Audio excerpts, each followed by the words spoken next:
dirais qu'il y a, je vais répondre en deux temps. Donc, dans le premier temps, je dirais que pour moi, la régionalisation est un sujet important, du fait même de mon parcours personnel.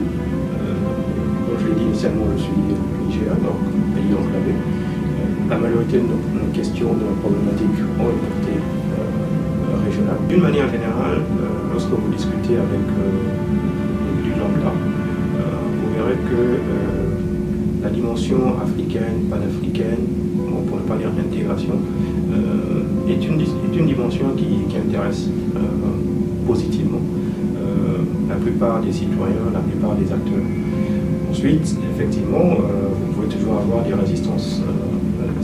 Cela est normal. Je pense que beaucoup voient surtout l'avantage qu'il y a à s'inscrire dans des démarches régionales.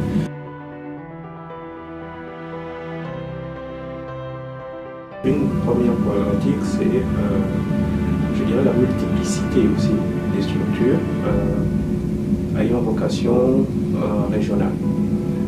Il y a un économiste indien qui s'appelle Baghdadi qui parlait du bol de spaghetti.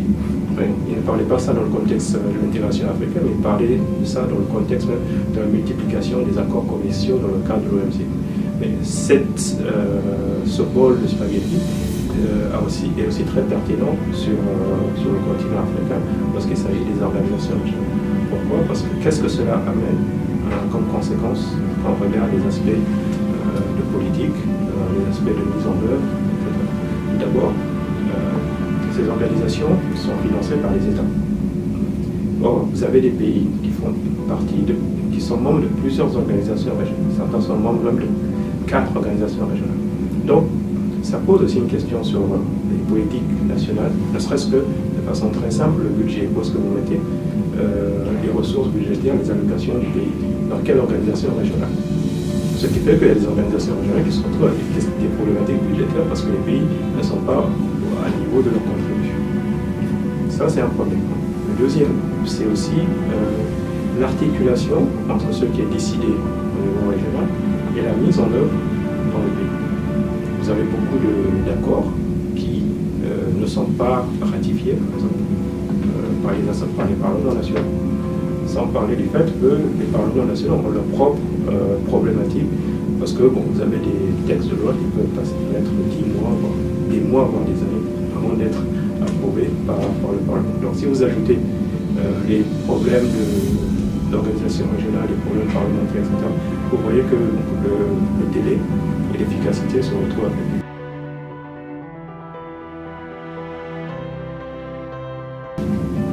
Je pense que c'est une décision qui est importante et qui, effectivement, je pense, va faciliter, va accélérer les échanges intra-régionaux. Ensuite, il faut voir jusqu'où est-ce que cette discussion va aller. Sur le plan global, il y a des accords de même nature qui ont été signés. Je veux dire, par exemple, le traité transpacifique est aussi un traité qui est de la même nature. Donc sur le plan du continent africain, effectivement, cet accord a l'avantage surtout de dépasser les questions de frontières. Vous avez un continent où il y a 55 pays. Et donc, les questions de frontières prennent un rôle important dans les procédures, les réglementations, l'administration, etc. Donc, si on arrive à abolir cela, on met plus de flexibilité dans les questions d'échange. Ensuite, comme tout traité, la question qui se posera in fine, c'est le niveau d'engagement des pays et le respect des engagements par ces pays. Je pense que c'est cette dimension-là qu'il faudra surtout surveiller ou assurer que ces accords-là seront respectés.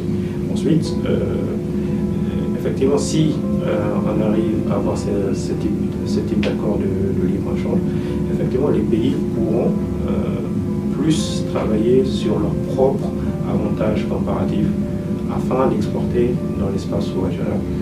Sachant aussi que cet espace devrait permettre aussi au continent pouvoir avoir un meilleur impact lorsqu'il s'agit de discussions avec d'autres espaces sous-régionaux. Alors que très souvent, ce qu'on constate, c'est qu'aujourd'hui, beaucoup de discussions se font de façon relativement déséquilibrée, où vous avez une grosse structure sous-régionale, hors africaine, qui traite quasiment en bilatéral, donc directement avec un pays, ou éventuellement, quand il y a de la flexibilité, avec une organisation sous-régionale, et qui vient avec et du coup arrive à négocier des accords qui ne sont pas nécessairement équilibrés ou bien dans le meilleur intérêt de la partie, je dirais, africaine.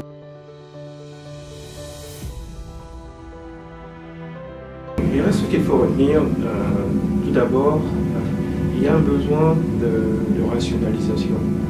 Je pense qu'avoir une multiplicité de structures régionales avec des mandats différents, parfois qui entrent en contradiction les uns avec les autres, et qui poussent aussi ces organisations à entrer en conflit les unes avec les autres dans les recherches des financements, parce que souvent les organisations vont souvent au même guichet pour les financements ne sont pas extensibles. Donc je pense qu'il faut déjà arriver à avoir une rationalisation afin d'être plus efficace. Ensuite, parler des questions d'application des sociétés civiles. Effectivement, je pense que l'intégration régionale est une question trop importante pour être laissée entre les mains des organisations régionales. Je pense qu'il faut mettre aussi plus d'acteurs dans la discussion. Enfin, je dirais aussi que les rôles des parlements est un rôle aussi important.